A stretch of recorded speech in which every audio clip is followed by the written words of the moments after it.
Hai, jumpa lagi dengan saya Zara Mondani, NIM 21031165 dari Prodi Pendidikan Biologi. Bapak dosen yang saya hormati dan teman-teman semua yang menyaksikan video saya di sini. Dan kali ini saya akan membahas tentang materi yang kedua, yaitu strategi kewirausahaan dalam pemenuhan tugas pengantar kewirausahaan saya.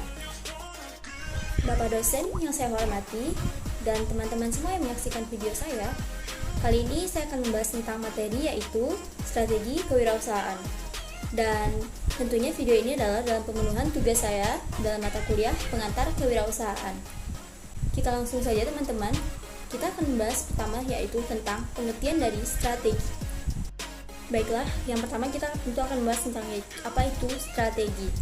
Strategi merupakan suatu upaya bagaimana tujuan-tujuan perencanaan dapat dicapai dengan menggunakan sumber-sumber yang dimiliki oleh suatu lembaga atau perusahaan, di samping diusahakan pula untuk mengatasi kesulitan-kesulitan serta tantangan yang ada. Kemudian, yaitu ada kedua, yaitu strategi usaha atau bisnis. Nah, strategi usaha atau bisnis ini tindakan yang diambil oleh perusahaan atau unit usaha secara terus-menerus guna mencapai tujuan perusahaan dan memfasilitasi perubahan yang dibutuhkan oleh perusahaan guna mencapai tujuan perusahaan. Nah, selanjutnya tentu ada peranan strategi tersebut. Mengapa bisa ada strategi dalam suatu kewirausahaan? Yang pertama, strategi sebagai pendukung untuk pengambilan keputusan. Nah, yang kedua, strategi sebagai sarana koordinasi dan komunikasi. Yang ketiga, strategi sebagai target. Dan yang keempat, strategi sebagai suatu elemen untuk mencapai sebuah kesuksesan. Bapak yang saya hormati dan teman-teman semua, di sini sebelum kita membentuk strategi, tentu kita harus memiliki tahapan untuk merumuskan strategi tersebut. Nah, kita akan mempelajari tahapannya mulai dari yang pertama hingga yang akhir. Yang pertama, seleksi mendasar dan kritis terhadap permasalahan. Nah, yang kedua, menetapkan tujuan dasar dan sasaran dari strategi. Yang ketiga, menyusun perencanaan tindakan. Yang keempat, menyusun rencana penyumberdayaan. Yang kelima, mempertimbangkan keunggulan. Dan yang terakhir, yaitu adalah mempertimbangkan keberlanjutan.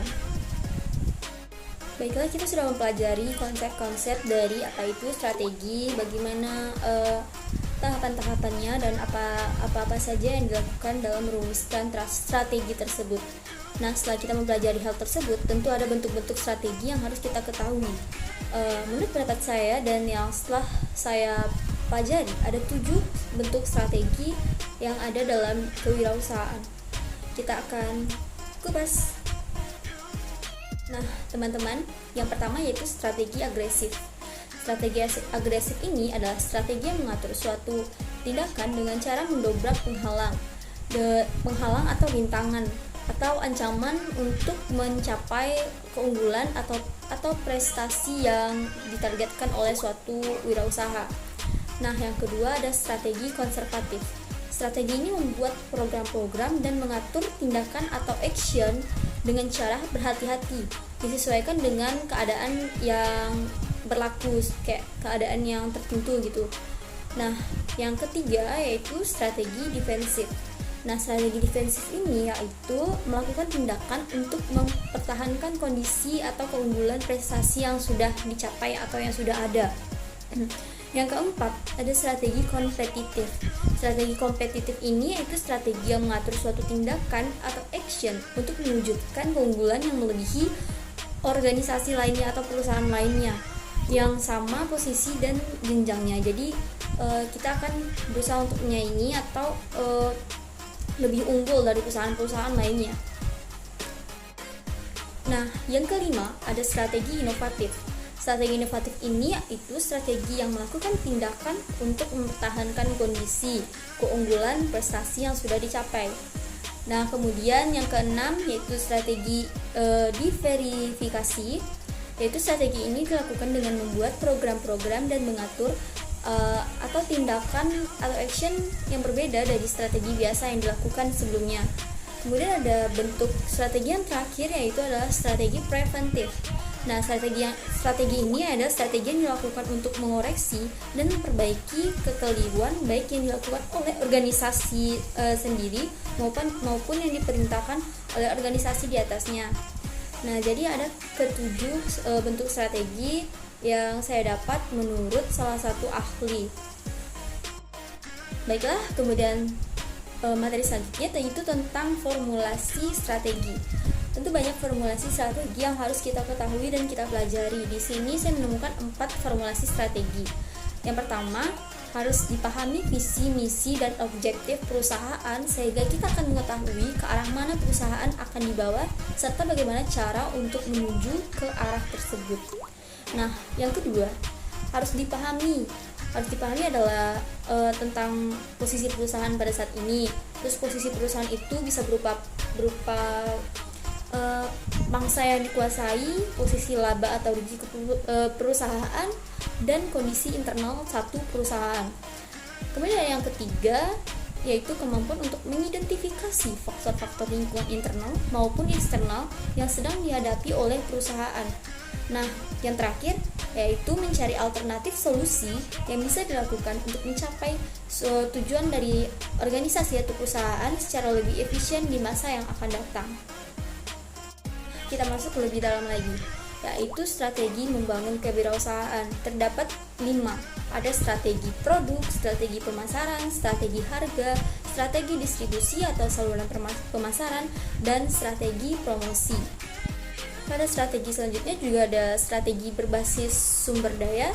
Yang pertama ada mengidentifikasi dan mengklasifikasikan sumber daya, seperti misalnya finansial, SDM, teknologi, lisensi, merek, sarana atau fisik, dan lain-lainnya. Yang kedua yaitu mengidentifikasi dan mengevaluasi kemampuan atau kapabilitas. Yang ketiga, menyortir dan mengembangkan kapabilitas untuk diterapkan di pasar dan untuk mencapai sebuah keuntungan. Yang keempat yaitu memformulasikan strategi pengembangan sumber daya inti dan kapabilitas seefektif mungkin pada semua kegiatan manajemen. Nah, yang selanjutnya kita akan membahas yaitu tentang fondasi strategi untuk memenuhi permintaan pasar. Di sini ada 6 fondasi yang harus kita pelajari. Yang pertama yaitu berorientasi pada pelanggan, yang kedua yaitu mengutamakan kualitas, yang ketiga memfokuskan perhatian pada kenyamanan, kesenangan dan kenikmatan permintaan pelanggan, yang keempat inovasi produk atau kepuasan pelanggan, yang kelima kecepatan waktu untuk merespon keinginan dan kebutuhan pelanggan, dan yang keenam, yang terakhir, pelayanan dan kepuasan pelanggan terhadap suatu wirausaha atau produk yang kita tawarkan. Nah, kita masuk ke inti materi yang akan kita bahas, yaitu tentang strategi kewirausahaan. Ada beberapa strategi kewirausahaan yang harus kita ketahui. Nah, yang pertama ada strategi bagi pemimpin pasar atau market leader. Nah, yaitu bersikap menyerang dan agresif untuk mempertahankan pangsa pasar. Jadi di sini wirausaha harus siap memperbaiki strategi bersaingnya agar tetap dapat mempertahankan reputasi terbaik di mata pelanggan. Nah, yang tahapan selanjutnya itu tidak agresif dan bertahan. Kegiatan kewirausahaan dilakukan efektif dan efisien. Kemudian pasif. Wirausaha pasif mempertahankan pasarnya. Jadi kegagalan mempertahankan strategi akan memperlemah unit usaha dalam menandai serangan dari pesaing yang memungkinkan pesaing akan menjadi pemimpin dari pasar baru tersebut. Nah, yang selanjutnya yaitu yang kedua, strategi bagi bukan pemimpin pasar. Nah, di sini yaitu secara agresif mereka menggunakan kompetisi terbaiknya untuk meraih peluang pasar dan mampu bersaing. Kemudian wirausaha harus memposisikan dirinya dalam segmen pasar kecil sebagai pemain pemain yang paling dominan gitu. Yang ketiga itu mengembangkan strategi sebagai follower leader. Nah, selanjutnya strategi kewirausahaan yang ketiga, strategi berusaha pada tahap pertumbuhan.